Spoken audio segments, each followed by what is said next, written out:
Hey, Odd Musings, episode number 398. We're almost at 400. We're getting there. Yeah. Awesome. Blew right past it. Didn't think about it back when we did episode number 350. We could have done the South Park thing. You know? What was it? It was that creature again. He came and asked me for a 350. 350. I gave him 350. So what's going on, Scott? So a little quick Bardstone update before I get into real estate a little bit later. So we had our digital artist proof copies that came in previously, and as I had said, there was a misprint on one of the pages, which is why you do artist proofs. And so we got that all fixed, and then I just received the proof copies from the actual print run. So that what they did is they sent some over, one of each cover. So we got all 5 covers in hand, so that we could see what the final actual print was, and they fully binded and everything. Love it. The quality of the paper is great. This is our first time using this printer, so I am extremely pleased with how the colors came out, the paper quality, everything. So it's officially kicked off. I just made the final payment, so they're going to start wrapping up the shipment and getting it out to us. Awesome. So yeah, so good times. Actually, my friend Darren O'Brien, who is the creator of this and co-writer, me and him co-wrote this. So his favorite cover, Brett, he absolutely loves yours. So see, and I don't know. I was having a hard time just feeling it. So yep, he said that's one of his favorites. He said he loves how fun it is. It's based on the Five Nights at Freddy's. Yeah, it's a mix of a little Yogi Bear, Five Nights at Freddy's. I was trying to gather that. I was having a hard time just getting that. It was just so it's like he loves what I'm working on now. I'm trying to get the Scabs 5 done, and I've been going through the first 15 pages of inking and coloring. So I wanted to get that done, and then I still got a few more pages to finish up the story. Yeah, and so I'm trying to get done what I can when I can, but it's like I go through this stuff I drew this 8 years ago, and it still sucks. Well, based on the time frame, fingers crossed, we'll have it in time for Motor City. Okay, but at least because you're setting up there also. Kevin's not, correct? No, he's not. I don't think he's coming up for that one because of other commitments. Yeah. So I will be seeing him though. So everybody watching, this is business between Kevin and I, but you're welcome to be privy to it for the moment. I'll be seeing him 2 weeks later, so I can take his books with me and then deliver to him and when I do the Elkhart show. So one good thing though, if we don't have copies in hand, they sent 2 sets of copies. So I'll give you 1 set, Brett. That way at our tables, we can at least take orders for once they do arrive. Okay. So people will be able to see all 5 covers in the actual print run, the quality of the pages. So we will have these available at the very least at our tables so people can order. But fingers crossed, we'll have the full order here. Excellent. Yeah. So that's good news. Good news. Whenever you go with a new printing company, you never know what you're going to get. You hope, and it's like a box of chocolates. It's like, you just don't know. You just don't know which Tom Hanks movie you're going to get. Yeah, because every company out there says they print great and the colors are great and all that, and their samples look great. But then you order is like, sometimes you're like, that's not what I thought. Well, except the lady we met last year and talked to quite a bit. The questions I asked were all on the technical side of paper and printing and stuff like that. Because I wanted someone that actually understood what would be happening, even though they wouldn't themselves. But she has almost 40 years experience doing this. She understood paper. When she brought out samples, she didn't say, well, we can do this. She explained the paper, explained the process. And that, to me, that sold me right away anyways. I was like, I was checking out the quotes, and the quotes were good. So, I mean, we were very happy with all that. So, so now we just got to wait for them to arrive. The shipping is longer than the typical route just because they're crossing an ocean. But once they actually ship, they'll send me tracking information and an estimated time frame. So I'll update everyone who was back on the Kickstarter through there, and of course we'll do Odd Musings updates as well. Nice. Yeah, good times. Yeah, that'd be good. Yeah. So why don't you go ahead and knock out your ad reader real quick, and then we'll go from there.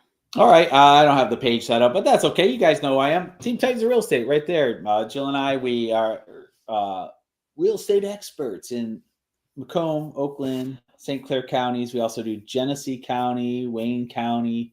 We got a wide area we cover. This last week has been insane for us. We've gotten, we had 2 different listings go up. Timing is everything, but here's the thing. We had a huge turnout for both houses. Very different houses, very different price points, and buyer bases. But it's so important to hire experienced agents who, well, doing this full time is important too, because a lot of agents out there are part-time agents. And when you look at last year's statistics, because so many people, when we talk to them, they'll say, "Oh, I know an agent. Don't worry, I know an agent." 65% of all agents last year did 0 sales. 0. Only the top 2% did more than 10 deals, 10 closings last year. So that means 98% of agents out there did less than 10 deals, or, and so Jill and I are both in the top 2% individually, not as a team, but individually. So we both have the numbers to qualify in the top 2% for last year. And we understand the trends. We follow the trends. We know what's going on. And what's so good about these clients is when we get clients who listen to our advice, it makes such a difference. We had the timing of it going live was perfect. The turnout was, they listened to our pricing strategy. Everything we recommended to them, they did. And we got huge number of turnouts for both, back-to-back showings going on all day long for both listings. And both listings got many offers and well above asking. So we have very happy sellers on both ends there. And then on the buy side, we also had a great experience with some first-time home buyers. We helped them get their offer secured. So yeah, we specialize in both sides. We handle buyers and sellers. We don't only do one or the other. So anyways, give us a call. You know our number, 586-232-5144. Give us a call, and we will take care of you today. All right. So I was kind of looking at how the box office has been doing. Of course, the number 1 movie was Minecraft again. Okay. Almost 79 million domestically. So it's done very well. It's over 500 million worldwide. Yeah. Even with all the ruckus at the movie theaters, the kids going nuts for Chicken Jockey. Yeah. They're going pretty crazy. Yeah. So I think the mess and everything else they're all leaving, that's not cool. But I'm really glad to see, that there's a movie out that its fans are so excited they're going to the theater to see it. And it's a movie that was already bootlegged. And if you have the means, you can watch it online. Right. So but they want to go see it in the theater. Of course, the one that's bootleg is not a finished version. So a lot of the special effects aren't correct or even done. Right. So that's part of it too. But at the same time, it's like what Scott and I talked about since COVID is that shared experience in a movie theater has not been happening a lot because it's not been movies that a group of people wants to go see. It's been a lot of garbage. And Minecraft movie is drawing people in. And it's kind of neither one of us have. I would probably watch it. I'd like to see the regular what's out in the theaters, the finished version. I've seen clips of the other one online because people are sharing clips, but and it doesn't look horrible. But I'm not a Minecraft person, so I don't know all the hidden Easter eggs and things like that people are getting excited about. If someone says Chicken Jockey, they're like, I don't know what the hell he's talking about. Yeah, but it's just I almost feel like it's almost TikTok generated though. Because no one has I have never seen posts or videos or anything expressing this level of enthusiasm for Minecraft. Like the building part I see all the time, which is amazing. Actually, I enjoy. Actually, it's quite amazing the things people build in there. But I've never seen like that level of like fandom. I think it's always been there. And the reason I say that is having seen like my nephews when they were younger, so were really into it. I see younger kids even at Comic-Cons. They buy the swords, they buy the stuff that looks like Minecrafty stuff. Yeah. And so I've even asked multiple times, do you got anything based on Minecraft? I was like, I wouldn't even know what to do. But I think what we've seen is as long as the game's been out, it's one of those things where, didn't see them posting a lot because they weren't. They were just playing the game.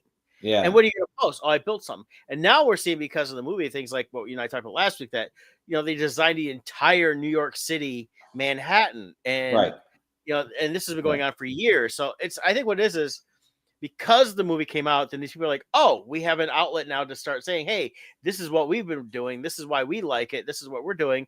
And nobody cared before, but now because there's that movie, people are caring. So I think it's more than just a TikTok thing. I think it's something that, I mean, the level of reaction, throwing the popcorn and ripping up chairs. I think it started in a couple places, and of course, people knew. I think it was a planned thing. The ripping of chairs, ridiculous. Yes, more than that. But with the post, it became more. Now they kind of told me, "Hey, calm down," but they're still selling out the theaters, and people are going nuts for it, enjoying it. And the big thing is, aside from the hysteria part of a chicken jockey, I think it's just the fact that they're going to see this, and it must be returning because the numbers are there to show that people have to be going back to see it again, and not like the Marvel movies are really big where people would wait a week because they couldn't get tickets.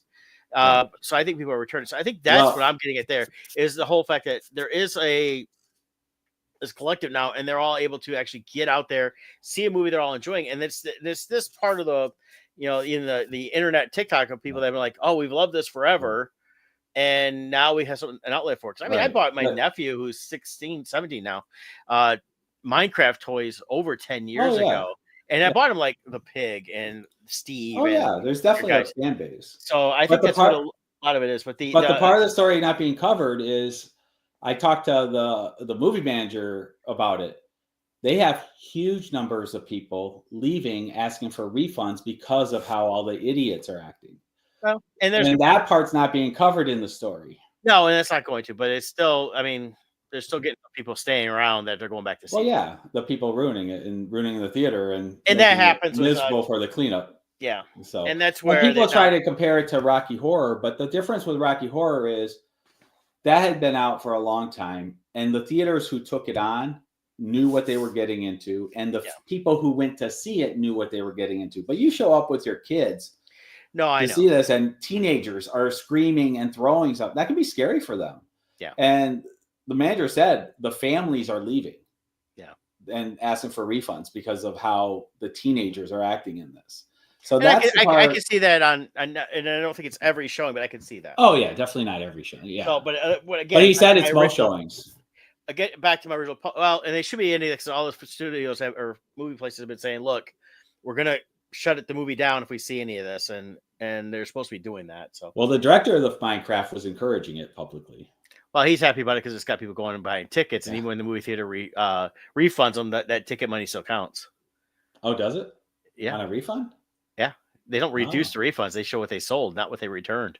Ah, so there you go. That's why they don't care. Because the movie theaters don't make money on the movies; they make money on their popcorn stuff. They have to pay the rental fee, so the money's going pretty much straight to the studios on that. So I did see a couple of things from him. He just said you really shouldn't do that, but I'm excited that people are excited about my movie.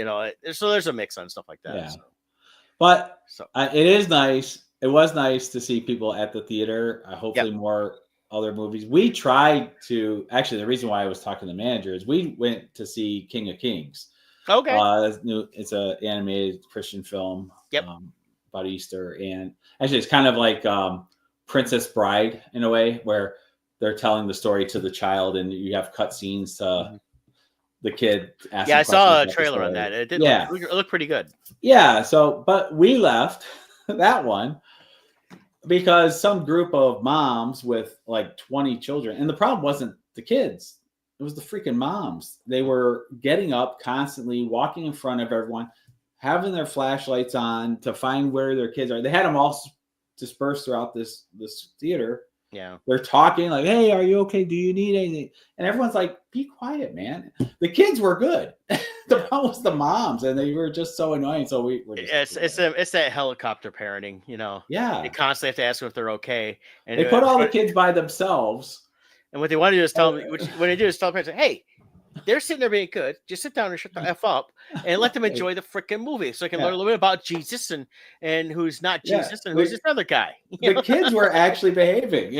And they were pretty young, but they were all behaving. It was just the moms were annoying. So anyways, we're like, we'll wait till we see it on streaming later on.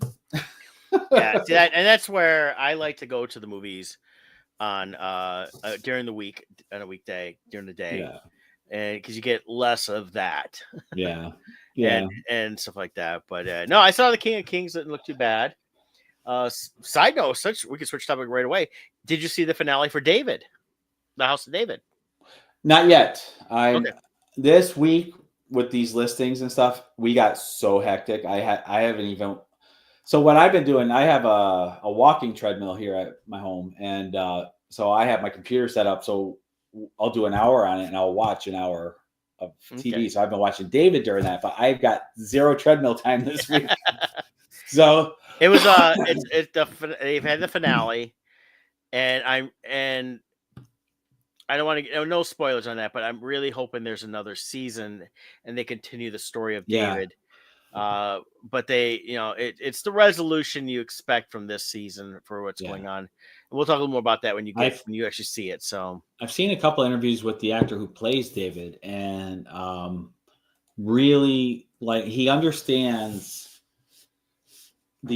like he said, he wishes it wasn't even called House of David. He said it should be called House of the Lord, because David his heart is after the Lord and everything about him. And he said every scene he did, he would remind himself, what is David's heart towards God here? He's chasing God's heart. And it was really, really thoughtful, because he's a young guy, so I felt he had a very firm grasp of what it was to try to carry that mantle of portraying David.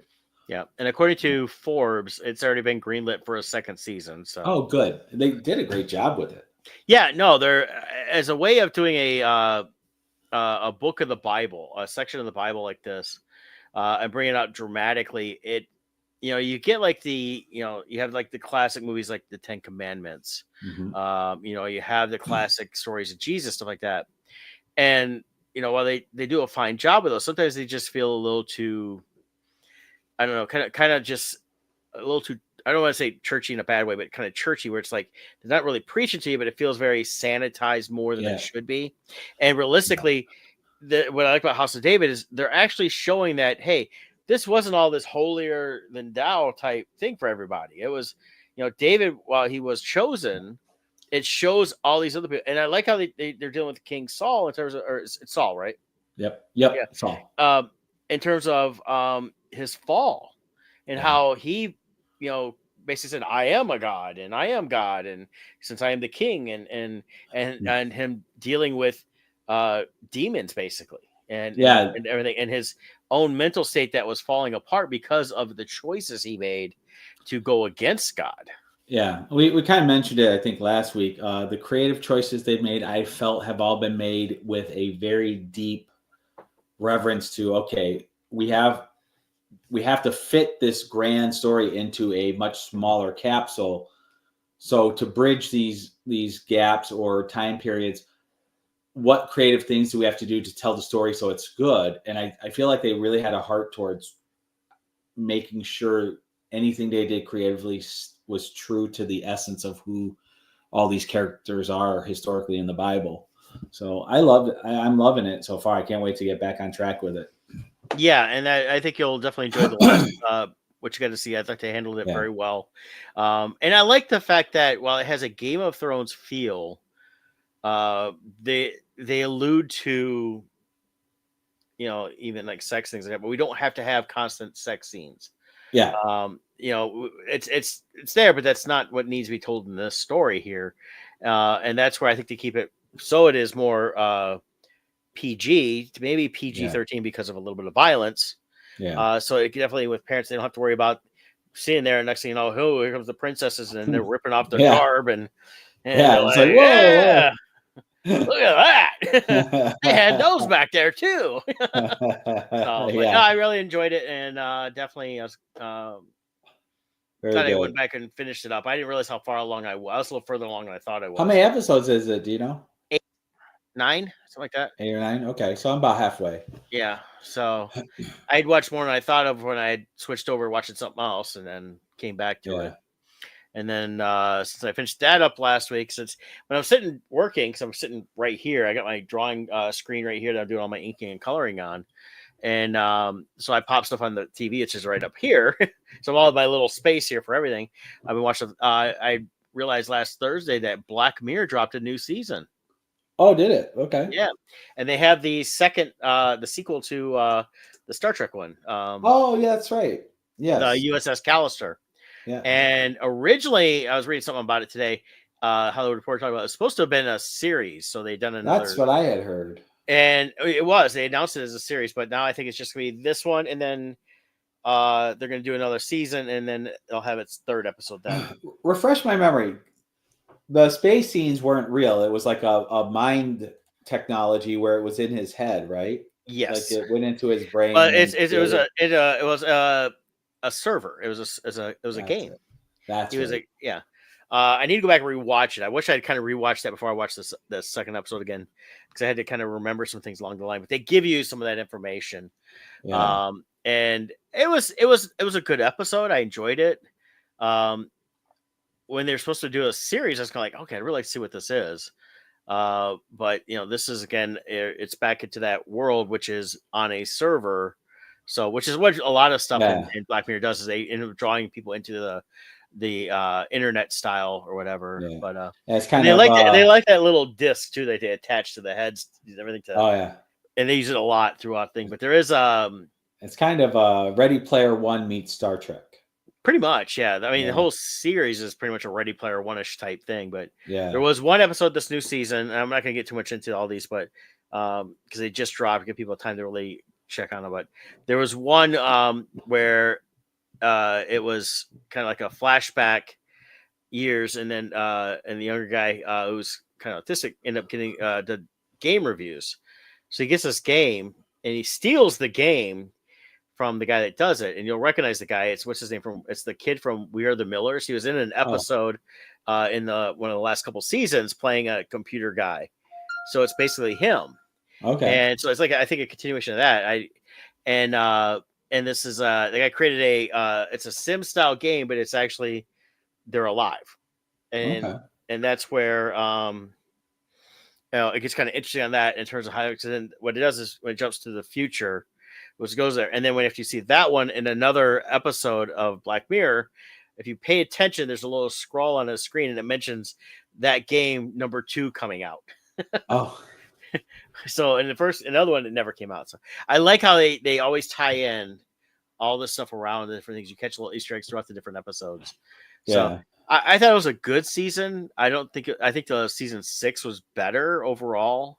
But this was still enjoyable. It's Twilight Zone and Outer Limits combined. So yeah, definitely. Yeah. Well, it's kind of freaky because they do this like dark, twisted, near future stuff, but it's all like you go back to season 1.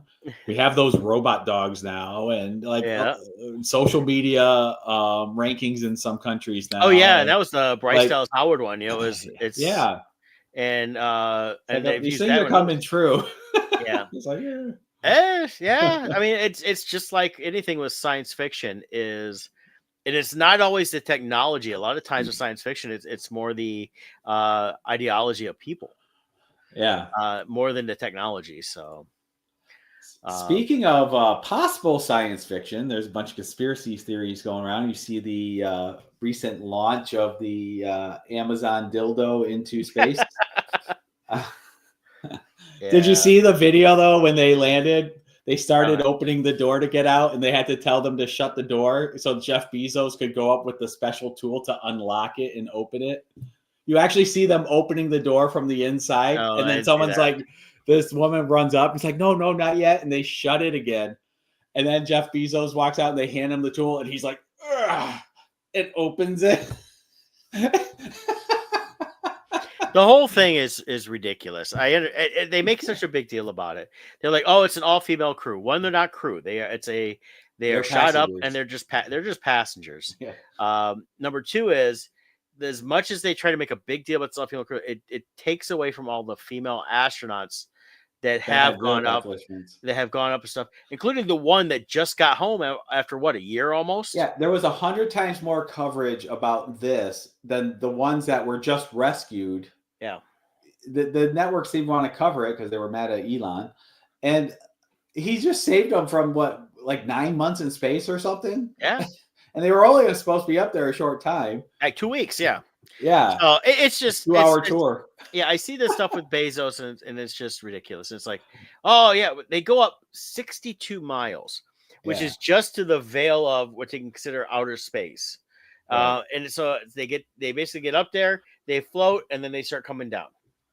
And as they're coming down, they're still weightless for a while. Then they're told, "Oh, strap back in," and because we're gonna pop the, it's just, and because it goes up, you can find a video somewhere. I saw it's got Neil deGrasse Tyson talking about it, and I think he's kind of poo pooing it himself too, because it's not really it's really not a, you know, a outer spaceship, because it launches like just high enough to achieve the astronaut. Yeah, and it comes back down to the same place where it launched, so it's basically just right there. It's a big slingshot ride. Yeah, where if you watch spaceships, like when they shoot off, like when SpaceX has to shoot their rockets, or NASA, or whoever does it, I love watching this stuff because I've always loved the stuff about space travel and things like that, and the actual what we can do, and versus even the science fiction stuff. But everybody sees rockets going up. Well, they don't really go up. They kind of go up, but they turn. And the reason they're turning is they're following the curvature of the Earth. They don't really go straight up and out. They curve around the Earth and go out that way. So basically shooting around the Earth,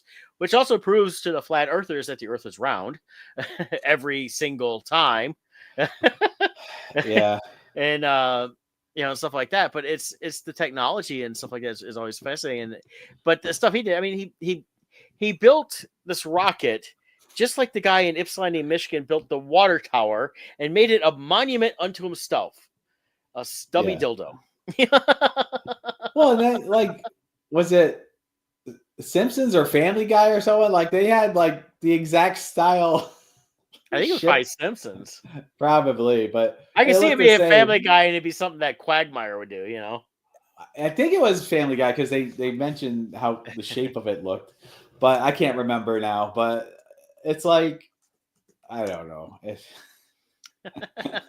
just so bad. Well, I think what's funny, so you had all these women that did this thing, and then you had several women, most I don't care for, Amy Schumer, Olivia Wilde, are all, and a bunch of other women are actually criticizing the all-female rocket launch. Oh, they were? Yeah.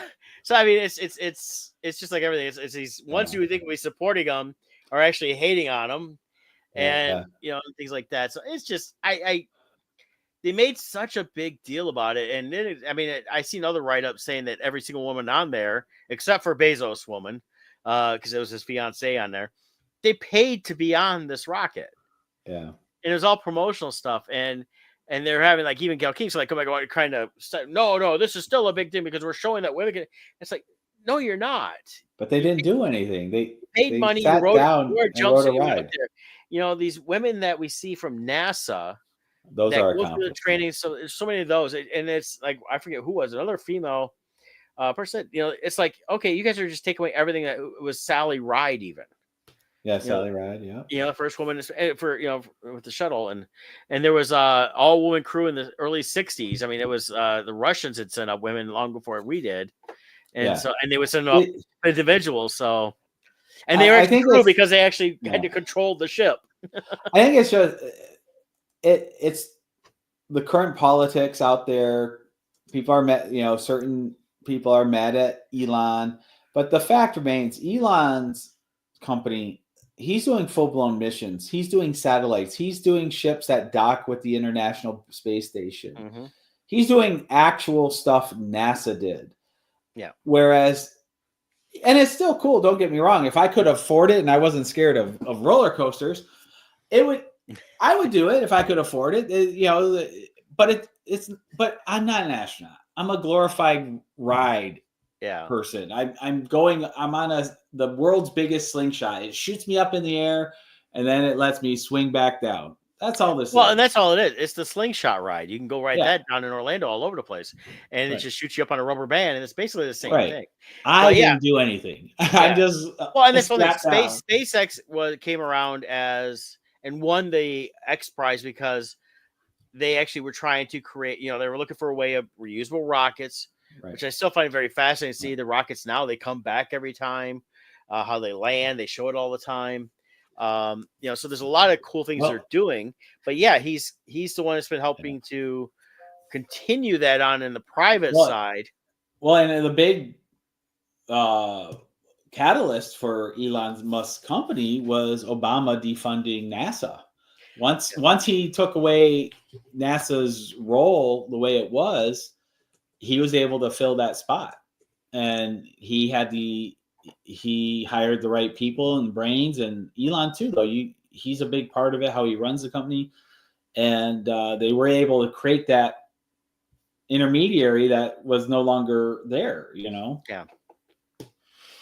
So, it's a cool thing. And I think you got the political side where I think certain media outlets just don't want to cover Elon. And then B, celebrities always make things, quick headlines, something, a little 10-minute flash in the pan where everyone says ooh and ah. So in that regard, I think Bezos is smart. He's always putting some, like when Shatner went up, it made news. Katy Perry, it made news. So that's where the smart side of it is for him, is attaching those kind of names to it.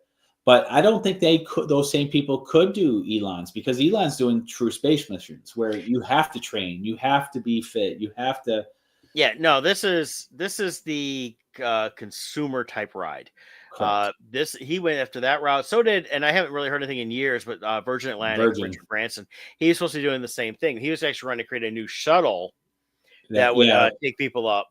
Yeah, the plane would fly, and then it would launch off the plane. That way, it didn't have to fight gravity all the way up, and the plane would take it most of the way, and then it would launch off the plane.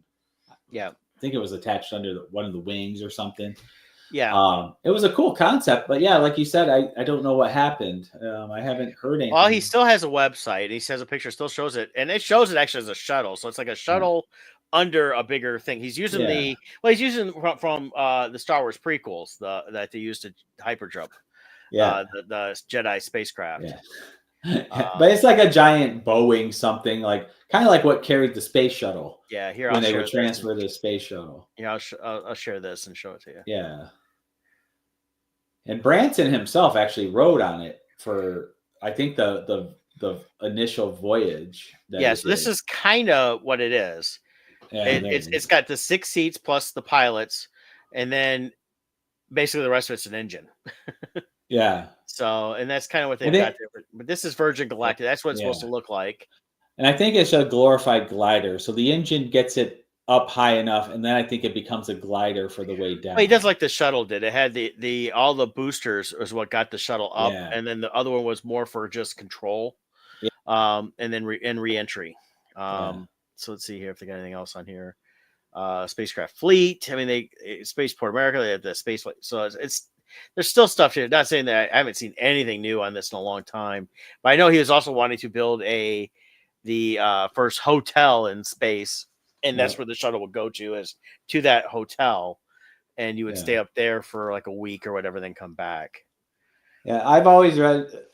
I mean, well, remember the old what is it, Omni magazine? Oh yeah, is that it? I love that magazine, and I remember all the illustrations of the space stations we would have by the year 2000, and all this stuff, and like they had all these designs for all those giant.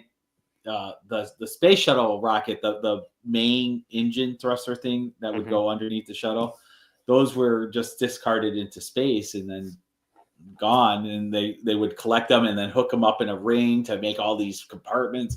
None of it happened. But it was cool growing up thinking it would, Well, and there was by a lot of 2000. Yeah, that's stuff that Omni. There's another one. I forget the name of it. There's another one, same thing though, and a lot of it was. Do what? Nova? Or that was TV Nova series. was the TV series, but there's another magazine too. There's a couple different ones that but yeah, it was I mean, even like what was it? Popular Mechanics even hit a lot of that stuff.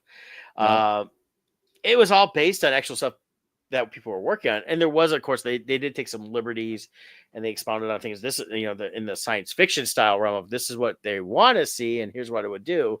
It was just a matter of figuring that out, and it was all cool stuff. I mean, it was because it all felt very plausible and real world. It didn't feel like it was a movie or something that, oh yeah, that's never going to happen because of this, that, and the other thing. It was like they took into effect different things with that, and like, here's how we're going to get to Mars. And there's even I used to have a computer game 30 years ago where you could build you basically set up Mars base, and it based all the stuff on what NASA said they would be doing to try to get to Mars. Yeah. So it was interesting. Game was all right. It got a little boring after a while. It was like a sim style game. It got boring, but there's like a bunch of Omni magazine covers. Yeah, they have a website still you can go to. Yeah, articles. So. I just saw that, but I used to love this magazine. I would read it all the time.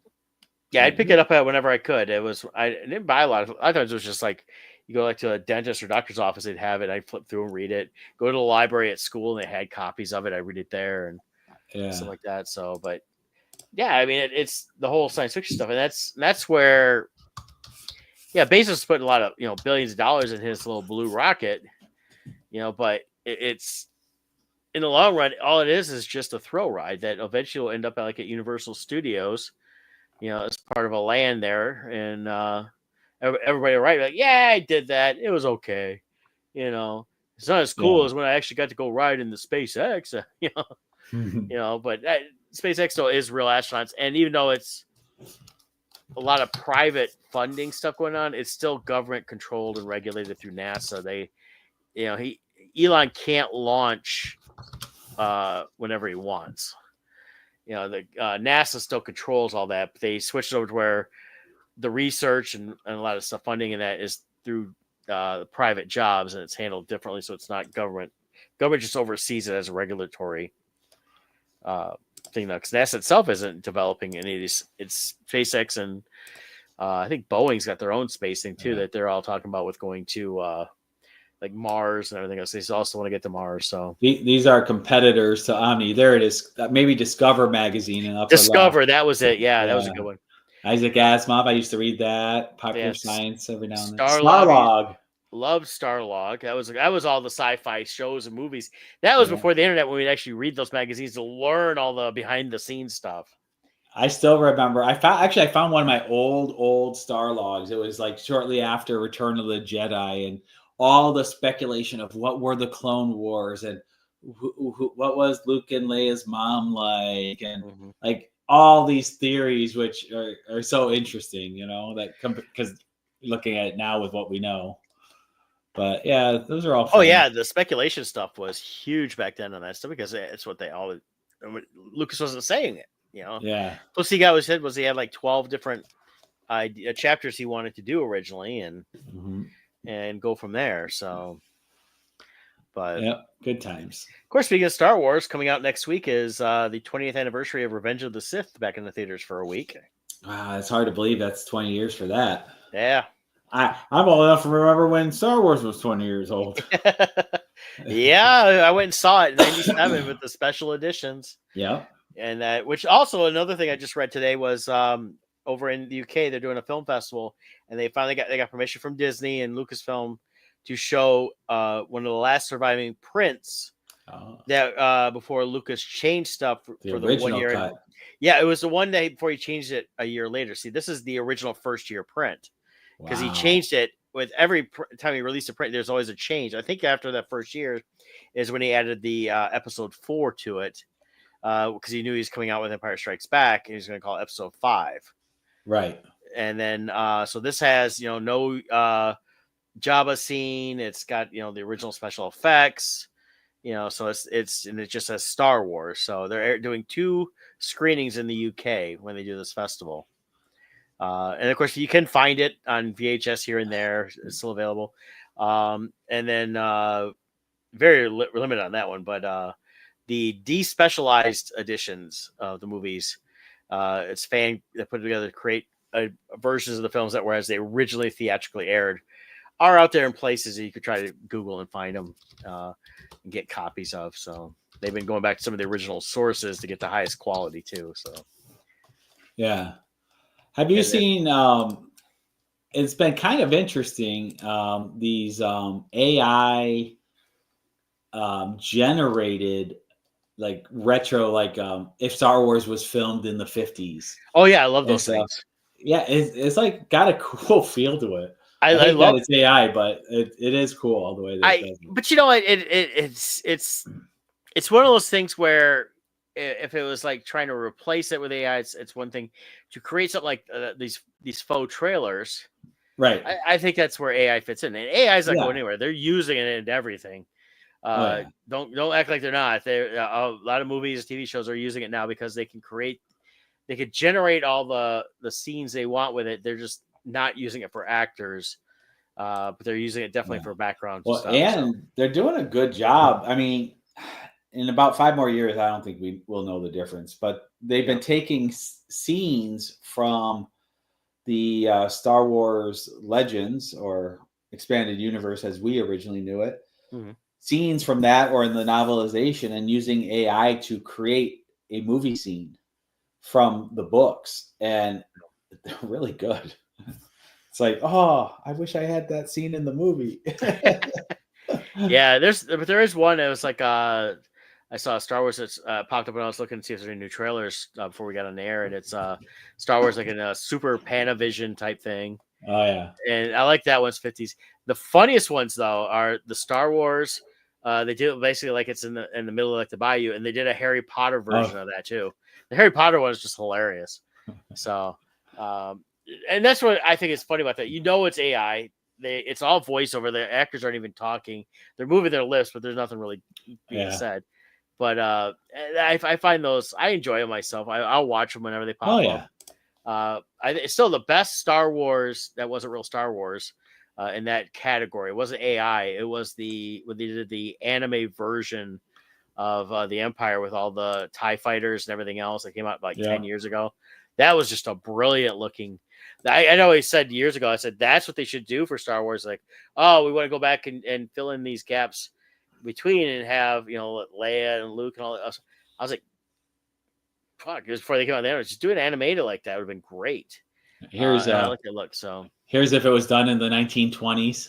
yeah, I mean, it's a cool feel. I mean, it really is. it's interesting to see what the AI imagines it based on the information it has from those time periods. Right. Yeah. It's kind of cool. Yeah, it's a neat. It's just like the technology we talked about a year ago. That the studio's been developing, where they just typed in, an old west town, and they did a fly over this town, and it looked like a real film. I mean, that's what they're doing a lot with that is creating the environments and Yeah. then going in and they're doing the acting in there. Yeah, the thing with the AI is and they've done this in a couple, like even I think Black Mirror did a couple and other stuff. If it's not a real person and they create all this stuff around them, people are eventually gonna be like, well, they're not real. What do I care? Even if you're enjoying it. I mean, it's animated is one thing, but if it looks real and they're real people, I think eventually people are going to want to meet this person. And then when they're like, oh, you can never see them, they're not a real person. It's like, well, then who is it? Well, it's a computer.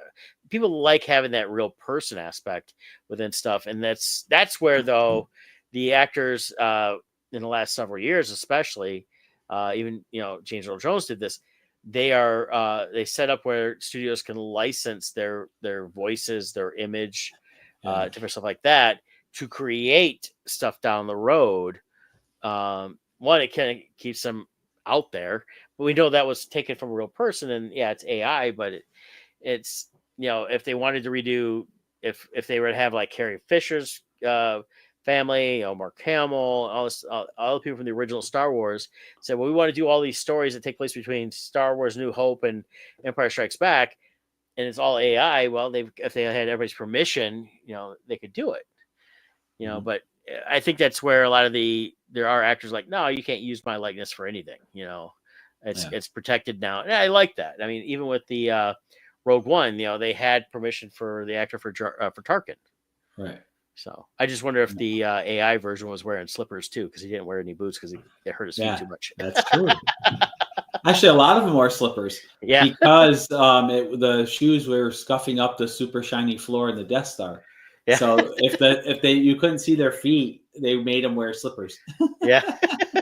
And I'm sure they were not complaining at all because it felt more comfortable than those hard boots. Yeah. Oh yeah. So, but yeah.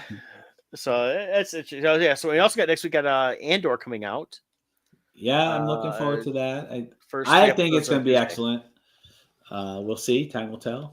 Yeah, and then after that, the next Star Wars we have will probably be the Grogu Mandalorian movie, and then season 2 of Ahsoka. and then really nothing's playing past that.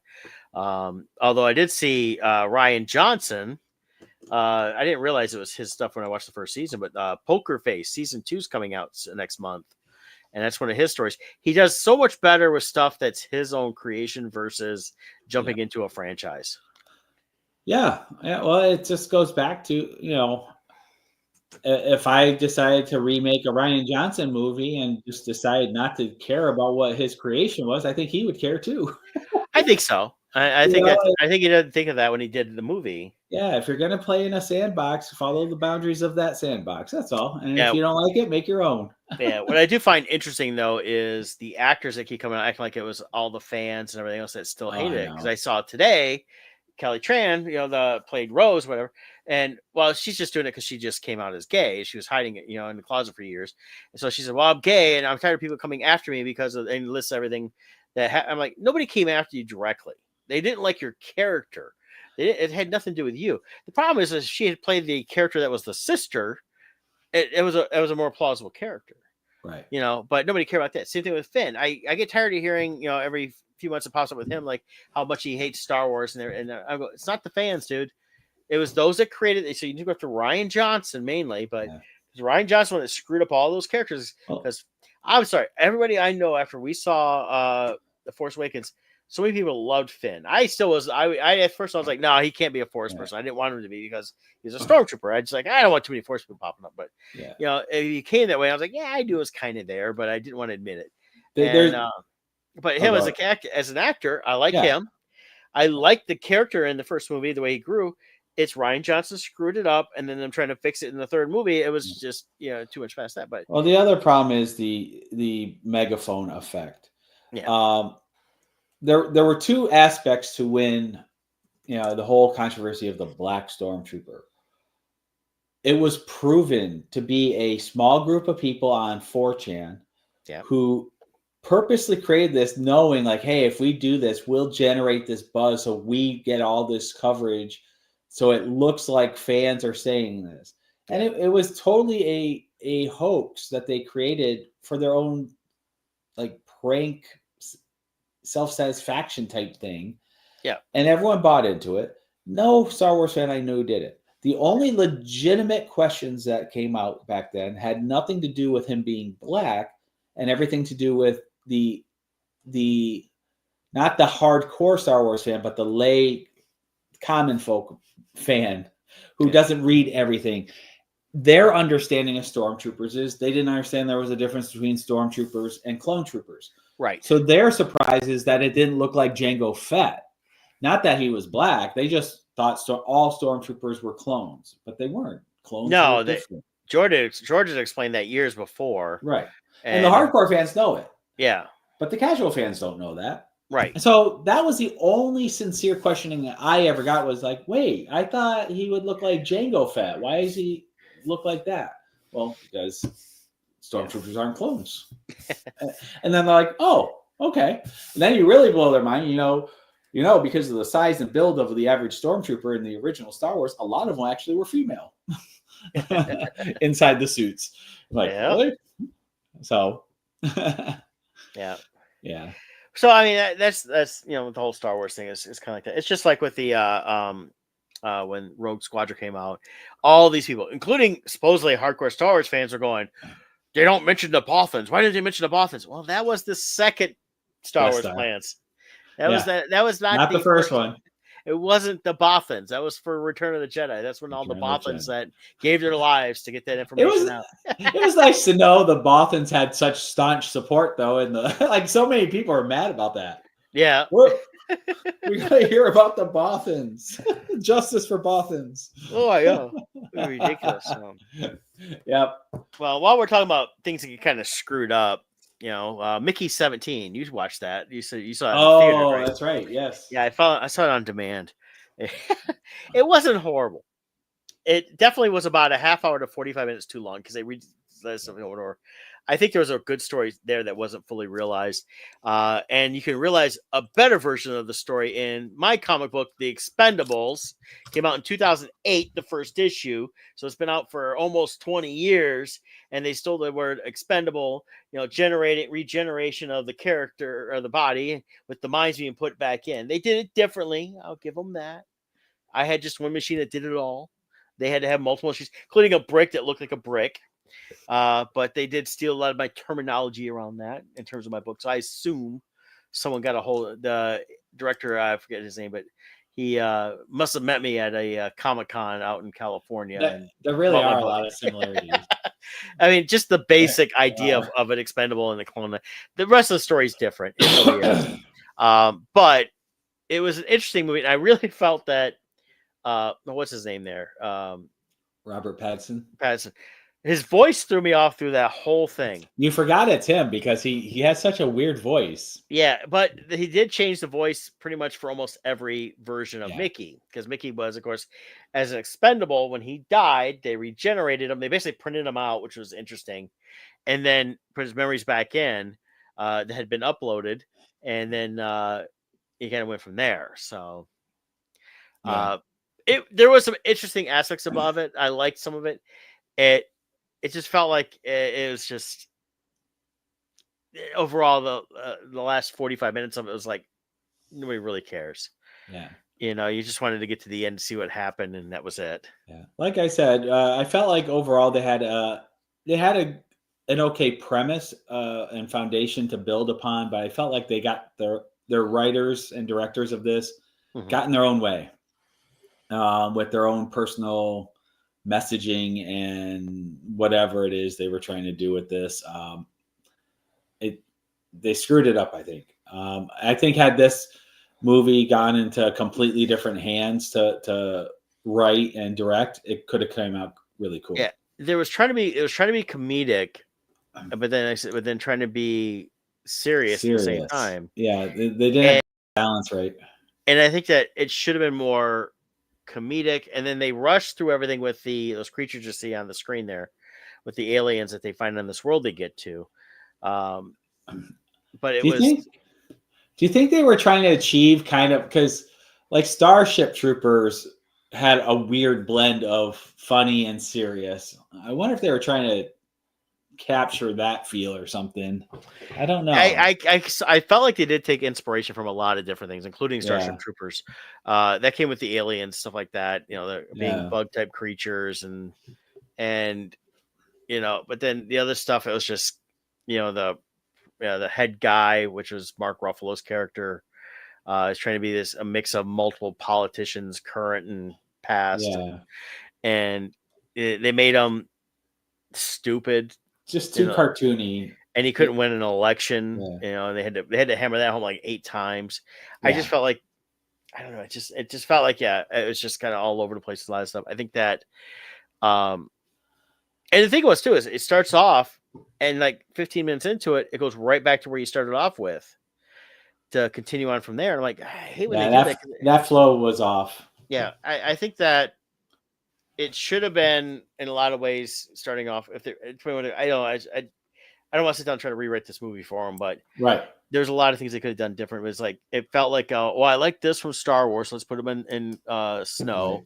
I like this from Starship Troopers, so let's get all these crazy bug creatures that look like the big one, especially looked like the big brain bug from Starship Troopers. Right. And then I read this great comic book from this guy, Brett Pinson, who wrote The Expendables, and his graphic novel was awesome. So I'm going to steal that idea, So it's a few things like that. And there was potential there, but again, I've watched it once. I'll never need to watch it again. Yeah. There was not, the replayability wasn't there. I really didn't care for a majority of the characters to be able to see. And the thing is, I like good villains. I really do. It's like, I'm real excited. I haven't got any dates planned, but once I'm planning, I get to Epic down at Universal. Look forward to the ride in the Ministry ride, because they do a story version based on Umbridge, who was a great villain within the books of Harry Potter as well as the films. Of course, it's based on the films. They got the same actress to play the stuff for the ride. She was a great villain. You hate her so much, but you like watching it because of the fact that it's that good of a villain. Right. Where, in this one here, the politician guy was really the main villain. Yeah. Because he was a moron. And the fact that what they were trying to do, he's going to create, and they even said it in the whole thing. It's like, my God, you guys really are just the stupid. It's like a person who tells a really stupid joke, but then keeps telling it to try to make sure you understand it. Well, the one gal that wanted to sleep with Mickey, that wasn't his girlfriend, he wanted her to be one of the breeders. And he even said it once. I caught the line right away. I was like, oh yeah, this great white, it was good. They wanted all white people is what he wanted. Yeah, because he was, even though they didn't fully go into his racism, it was a racist rant, and insinuating he was again other politicians that only want. And it was like, and you look at the crowd, it's like there's barely any white people. Yeah, it made no sense. That's why I say they're getting their own way. Yeah, with the storytelling. I just think this is a product of a system, and hopefully I feel like they're starting to change. Hopefully they do, but it's been many years of elevating writers and directors based upon liking their views instead of liking their body of work. And people are getting elevated for their views instead. And so they're going to say, product. what do you got? Oh, I got an idea. And they just basically throw crap together. Okay, whatever, just run with it. That's why we got bad Star Wars movies. Yeah. That's why we've gotten some bad Marvel stuff because they just let them run willy-nilly, do what they want. And I'm not going to play it, but they have a final trailer for, I haven't watched it yet, for Thunderbolts. Yeah. So we'll see that. Of course, now the big talk is Fantastic Four. They're trying to say that it's DIE or DEI. Yeah, DEI heavy, which I've not noticed that in any of the trailers. No, and this goes back to this is where actors need to shut up. Yeah. Right now, it's what's her name, Vanessa Kirby, the one that plays Sue Storm. It's her interviews are trying to make it. Well, we felt that was too old fashioned, and we want her to be her own girl boss. I forget her. I'm not quoting her here. I want to go back to. Did you actually read the original '60s comics? Yeah, and it's like, I know Sue Storm wasn't this like docile. No, housewife. She was a brilliant scientist, a leader, a strong female character. Yeah, and everything that you would want, and it has always been portrayed that way in every incarnation, including the early '90s version that never really got released, but everybody saw it because it was bootlegged. Right. Yeah, so the comments they're starting to make, they're really trying hard to indicate certain things, and so many times it ends up hurting the movie, and then we go see it, and it's like, what's that person talking about? That didn't even happen the way they were saying. No, it's like they think that's what's going to draw people to the theater, and it's not. And you can go look at the current Snow White. What's her name that started Snow White? Rain her comments, and now she's lost her representation. She has no movies in works. Because she wants to have more of a platform than actually be an actress. And you can have your beliefs. You can do whatever you want of that stuff. But if you're going to be constantly putting your stuff out there when you're promoting a movie and telling people, don't go see this movie if you believe this, and that's what she said. She just wiped out half the potential audience, with one line. Yeah. And at that point, even people that may agree with her were kind of like, well, if you're saying that, I don't want to go see it. Because it's like, why would I go see something you don't want other people to see? Right. Did you? They're taking that still frame from her in the Snow White movie where she just looks awful. Her face is like, and they put a Popeye pipe in there and a Popeye hat. And it looks like she's Popeye. I can't find it right now. Yeah. Oh my God, it's so funny. But anyways,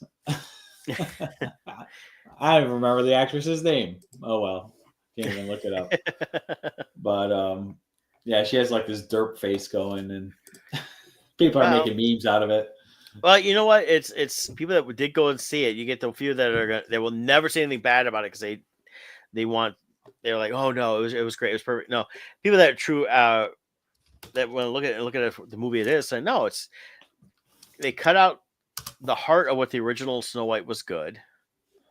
They changed so much on this stuff, and when you got someone saying, "Well, I don't need a prince, and I don't need this, and I don't need that," and you shouldn't see this if you didn't vote the way I did, then it's like, why you're just telling me not to see it, even if I voted the exact same way you did or not. I don't care, because I get tired of this idea that we all have to think the exact same way. We're not robotic automaton Borg here that all have the same collective thought. Well, part of the problem too is these people just don't understand the power of true femininity. The original Snow White, it wasn't that she was this powerful warrior and fighter and she was going to be in people's faces. It was her purity made everyone around her a better person. They wanted to be better. They wanted to protect her. They rose to be better. Well, and that was the whole thing with the evil queen. She thought it was the physical beauty, right? And it wasn't. It was who she was as a person that brought everybody else around, and her acts of kindness and respect, and the way she treated people. I mean, the fact that jokes like, "Oh, she was living with these 7 men, and now this," and the joke is, "Oh yeah, she actually got knocked up, and that's where Lord Farquaad came from in Shrek." Oh yeah. And stuff like that. It's like, no, if you pay attention, she was someone that basically was on the run, and she was being protected, by this group of people that said, okay, this is a person that makes us want to be better people. I mean, you watch the movie, you got the dwarves, they're just a bunch of bachelor guys that went out, hit the mine, came home, they didn't care about nothing. And she basically made them clean up their act and be a little more respectful, and and not, stuff like that. There's a lot to it that goes in that story. And again, the story is not even the direct story from the Grimm fairy tales. That's a little more violent. If you go back and read those, but it's just everything they said about this new version. I'm like, the reason Disney does these is to extend their copyright on their versions of the characters. Correct. And so they can do what they want with them, because 95 years goes fast, as they learned with Steamboat Willie. Right. Which even that originally supposed to have been in the public domain 20 years ago. So, and of course, as soon as that hit public domain, you had all these companies making these god awful looking horror movies based on Steamboat Willie. Right. And same thing with Winnie the Pooh. Although crazy, I haven't watched any one because they just look horrible. I know people probably go, "Oh no, they're horribly great." And I'm like, no, I don't care. Yeah, some things are a little weird to make into some of these crossovers they're doing. Yeah, but it's the whole thing. It's just like with the whole Snow White, I saw it's banned in Lebanon. Well, they banned everything with an Israeli actress. They make a big deal about it. I'm like, no. But that was the other thing was, you had the gal who played Snow White saying one thing, and against Israel, and Gal Gadot is Israeli. So she took it personally. I would too. It's like you're telling me I'm this because of what you just said, and you don't have the full information. So, but yeah. Well, yeah. So, trying to see if there's anything else to cover here. I'm looking forward to, like I said, Andor next week. And then I think it's Thursday is when Revenge of the Sith comes out. If I go see it, it'll probably be the following week. Just because of time. Easter. Oh, Easter's this weekend. Don't forget. So. Oh, that's true. For those that celebrate, those that don't, well, it's either you celebrate from the Christian side, and or the Easter Bunny side, and or you don't care. So, or you wait till the day after for 50% off candy. Yeah. Well, there ain't much left anymore. Well, I think the stores are, part of it too is because like for instance, Reese's, they've mastered their quantities where the day after they're going to have like chocolate covered shamrock, peanut butter shamrocks the day after. And then like they're starting to find reasons. Then you go into the Christmas trees, then you go into the hearts, and then so they always have something, it feels like now, get their brand going. Now this year I saw Snicker ones and Snicker eggs and all kinds of stuff. So yeah, they've had those last couple of years. A lot of that stuff. They have more supplies of them. The Cadbury mini eggs were in good supply for a while there. They're starting to get low at the stores I shop at. The thing is that the stores themselves have gotten really good about not ordering so much that they have a ton left over after the holiday. And it's like after Valentine's Day, there wasn't much left. After, and it's all the standard stuff like the M&Ms, things like that. They don't. And I feel like they start marking down actually before the holidays over. Oh yeah, they're already at like 20% off. Yeah, so they start doing them. And then they already started moving stuff around at the store. I shop at a lot with where they put everything. But I was going to ask you, have you had any of the Reese's eggs? I know last year the big controversy is everyone you opened looked like they were old. Yeah, that was awful last year. Now, because I've been losing weight, I have not had a single one this year. All right. I have not. But last year was so disappointing. They all were like that. You know, when chocolate has that white hue to it, and it just tasted like last year's batch. And it might have been. It might have been, to be honest with you. Yeah. I am somewhat of an expert when it comes to Reese's the Reese's eggs and the trees.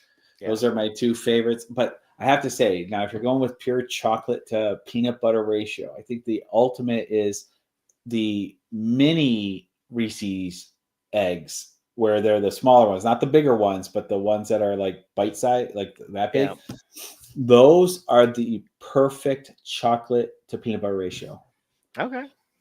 In my mind, followed by the bigger ones, and then the actual traditional Reese's cup. Yeah.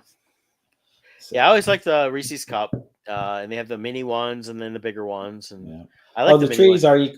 Trees are right behind the eggs, though. Yeah, trees are. Really I haven't had any. I've been watching all that stuff to myself. I can't say I'm losing weight, but I'm trying not to overindulge on things like that. So I've kind of really scaled back, and I don't miss it too much. If I really got to the point where I had a taste for it, I'd buy one, eat it, and I'd be fine. I meant to ask you that because I saw that. Yeah. Here's what's weird. So like I've been doing Weight Watchers, as you know. Yeah. I'm down 30 pounds, but part of that is I'm eating a lot of fruit, natural fruit. And what's interesting is when I first started, I didn't like the fruit because I was used to like peanut butter cups, Hershey bars. But then you get used to it. Your taste changes, and then you start liking it and craving it. And now, when I go back and I'll try like a Hershey bar or a Reese's, it's like, that doesn't even taste good. Now, granted, if I got off the diet and give me 3 days, I'll be back on track. Oh yeah. Well, I felt that way. I still do this day. When drinking pops, Cokes or whatever, and I'll get a fountain Coke. Once in a while, I'll get a bottle of Coke because there's times I feel like I need it, and I need it for a mix of the sugar, caffeine, and Coke for me, anyways, helps out with like headaches and that at times too. Yeah. So I'll have that. But I don't like it. But I'll get a big one, like a fountain one, and sometimes I'll drink the whole thing. Mostly because if I'm really thirsty, I'll go through a majority of it right away. But just to enjoy it, after a while, I kind of get done. Like I don't even want any more. Yeah. And I even at restaurants will tell them if they bring me a refill after, I'll say, hey, after this, just bring me water. When I have my restaurants, because I get at that point I'm tired of it. Yeah, I'll do one Coke Zero a day, a bottle. But yeah, I only do the original stuff because I don't like the artificial sweeteners.